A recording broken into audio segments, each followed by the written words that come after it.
Hey, what is up, you guys? It's your favorite fox husky, Ross. And today, I am once again being the cringiest medic, and we're gonna do a first aid kit tour featuring my combat lifesaver bag, my personal IFAK, and just my bathroom little first aid kit. So let's get into it. But before we do, please make sure to subscribe and hit that bell if you're new here. I post stuff like this and some other things, gaming and so on. Check me out. All right, so first we're gonna start off with my IFAK. As you can see, I carry this on my range bag or range belt, so it's going to be definitely more so focused towards, GSWs. This bag right here is also a lot smaller. It's my personal IFAK, so I can adjust what I want in it. So it's going to have a couple things less, some differences. Just, again, personal IFAKs are all up to you. There's no standard I'm adhering to with this, personally. We've got our TQ here in our TQ pouch. And then this thing is kind of annoying to get undone, but it has served the job well so far. So inside of here, we've got our hemorrhaging side. We've got rolled gauze, my little tape. I've got my little combat gauze pad here. We got our gauze pads back here. And then I should have my H bandage. Yeah, there it is. This is my H bandage tucked all the way back in there. It's very fat, so it's always a nice squeeze to put it back in there. And we've got this is my little intermediary bag. This has silly stuff like little band-aids. It's got like Tylenol. I mean, this is... Fellas, let's face it. It obviously is Tylenol. Oh. But yeah, it's got stuff like that. It's kind of just goofies. I've got my shears in here. They shouldn't be free floating. They're supposed to be in this pouch, but I guess they have come loose. My one-way valve CPR mask. I do carry needle Ds. I am trained. My certs are still valid. If you do not have training or are certified to carry a needle decompression needle, don't. do not carry stuff you are not certified to use. Good Samaritan law is great until you're going around stabbing people because you think you're a doctor. Don't do that. We've also got some devices over here. We should be, my chest seals. I carry 2 vented chest seals. Oh, I guess 1 vented. No, I'll pick it up. But I carry 2 vented chest seals.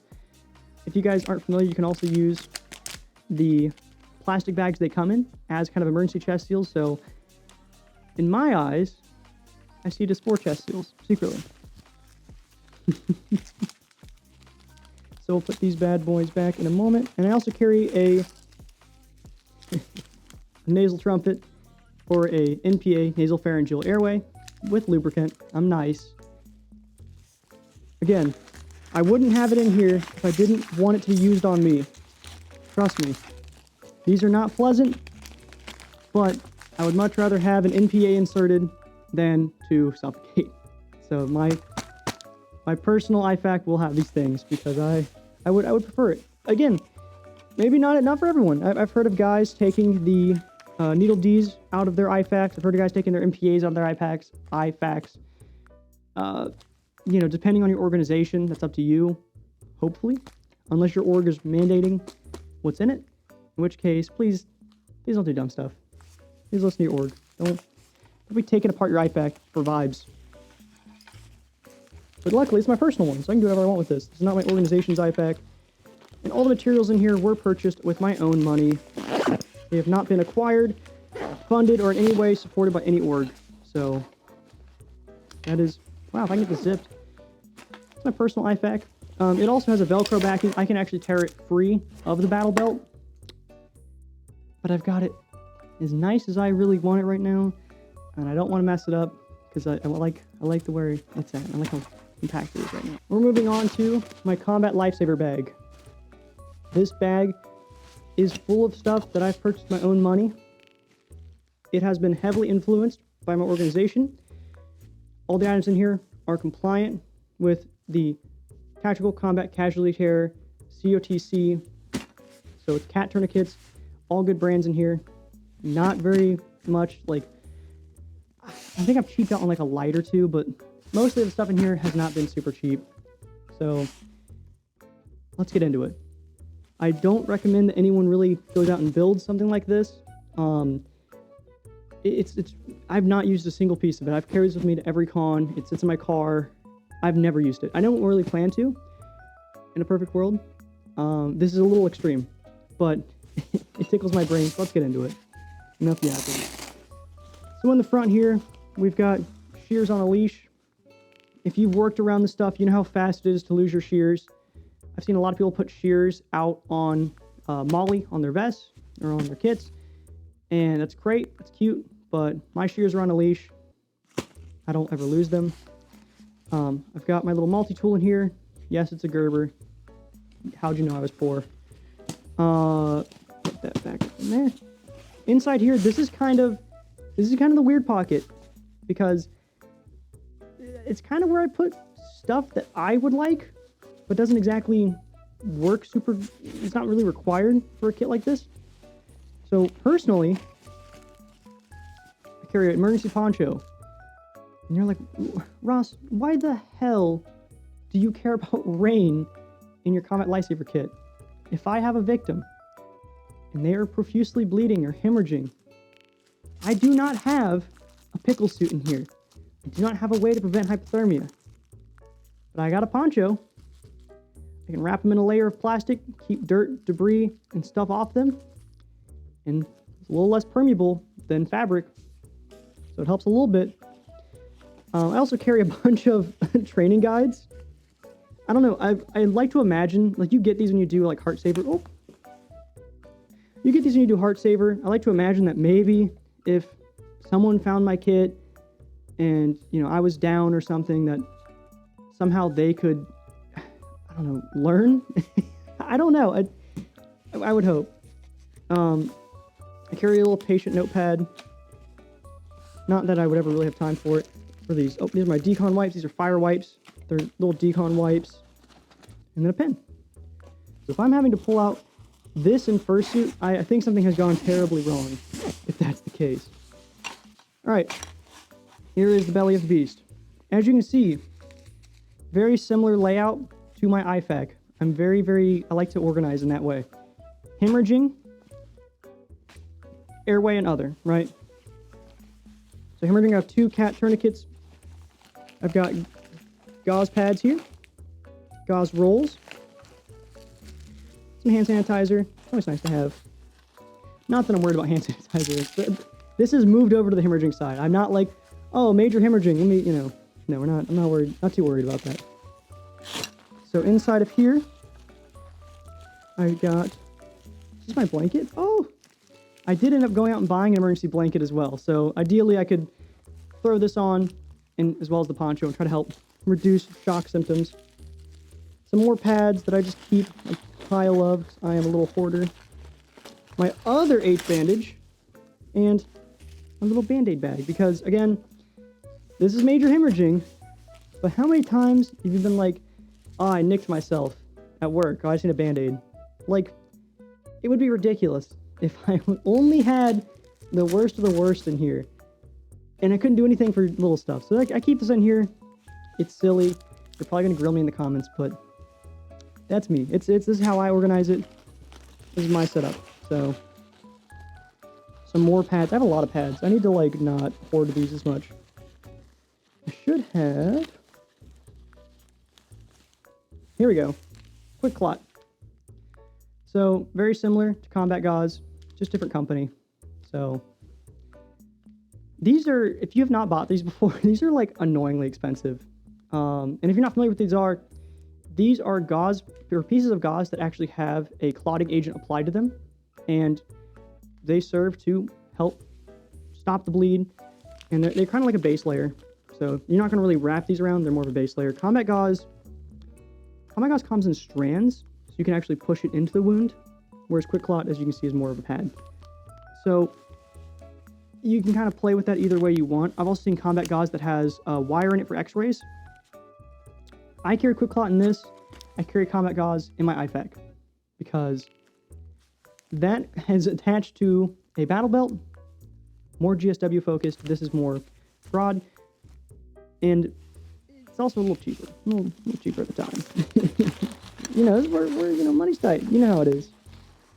Yeah, it's all of my stuff. It's all just pads. I need to quit hoarding gauze pads. I'm really bad about that. My emergency blanket back, my hemorrhaging side. So now we're going to shift our focus over to airway. First and foremost, we've got this. And this little fine piece of pasta is a one-way valve CPR mask again. I'm sorry, but you guys are gross. Not you, but if I'm doing CPR, I want a pocket mask. I'm not I'm not sure what's going on with the patient. I don't really want to lock lips with them personally.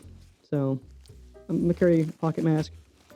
Not very respiratory, but I've got a pupil light, little pin. And I gotta make sure I keep the battery full on that. Another needle D from another company. I believe these are from My Medic is where I got these. I think so. So again, I'm still valid, so I do carry these. If I do lapse or anything happens, I will likely get rid of these. I also carry a nicer NPA in here. Look at that, nice and neat. It looks pretty. It's not all ugly. It's aesthetic. That's what, you know. When your patient wants you there, he wants aesthetic. Some PPE. This is a silica gel packet. Where I live and work, it is unbelievably humid. So I try to keep the moisture low inside this kit to protect it. So we've got some other chest seals here. They have like fused together. That's nice. I'm sure that means they're in great shape. Oh, they weren't fused. They were just bent over each other weird. So 2 chest seals attached to each other. And then in here, we have a gag bag, emesis bag. You will not believe how useful emesis bags are, because it is so nice to have someone empty their contents into this than just free-flowing and disgustingness. And look, it's nice and patient holdable. So you can hold this, and that can be your most important job as the patient, is you can hold this and just make it work. I've also carry, now this is me getting like super weird, I carry a Pedialyte. I would hate to be with somebody who's dehydrated, and I give them water and water and water, and they're not improving, or they've got, you know, a little too much to drink. Nice to have a little bit of Pedialyte floating around. Not super combat lifesaver oriented, but just nice to have. We've also got our little triangle bandage here for splints and sprains. That's always a fun one. I carry 2 eye shields in here. Another thing of Pedialyte. And I'm strapped to Pedialyte. And then a little gauze pad, alcohol pad. And more Pedialyte. I need to not have so much Pedialyte. And then just some painkillers. Again, like I said, it's just nice to have. Nice to have little band-aids, nice to have little painkillers. I mean, is this bag heavily focused away from those things? Sure. But, you know, how annoying is it to sit there and, oh, I need, I need painkillers. Oh, I need, you know, ibuprofen. I need some freaking Pedialyte. Like, these are just nice things to have. And they don't take up that much space. And I don't mind having them. Honestly, I'd rather have it in this bag and them seem silly and use them once or twice ever than just be like, oh, if I ever needed it, I never have it. So this has been my little combat lifesaver bag. We're going to move on to my home first aid kit.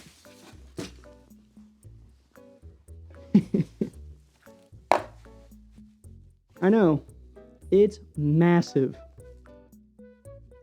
I'm joking, obviously. This is the guy she told you not to worry, or you're here, and that was the guy she told you not to worry about. A couple gauze pads, mainly band-aids. Oh my god, band-aids everywhere. Just a ton of band-aids and gauze pads. So this is just, it just sits in the bathroom, you know, little nicks and cuts while cooking or cleaning or just life as a whole. And just throw on some pads and go on with your day. This is like the easiest one to build. This actually is poverty spec. A lot of this is like Dollar Tree band-aids. Just crap. Nothing amazing. I mean, there's some name brand stuff in there, but like that's just coincidence. That's just, oh, somebody had it and I took it, or they gave it to me, or it's just mostly crap. Whereas the other two have a little higher threshold. And you know, not to say like, I will always have this IFAK. That's not my IFAK. I'll always have my IFAK with me in the house. I'll always have my CLS bag with me in the car. so I can have something a little weaker just as my bathroom box. But yeah. If you liked this video, drop me a like. If you disliked it, drop a dislike. And I want to do more of this. Please let me know what you want to see. Let me know if you learned anything in the comments below. Seriously, is any of this new to you, or am I just talking to a brick wall? It's always nice to make stuff like this. Hopefully I'll do more. This has been your favorite Fox Husky and your cringiest medic, Ross. Goodbye for now.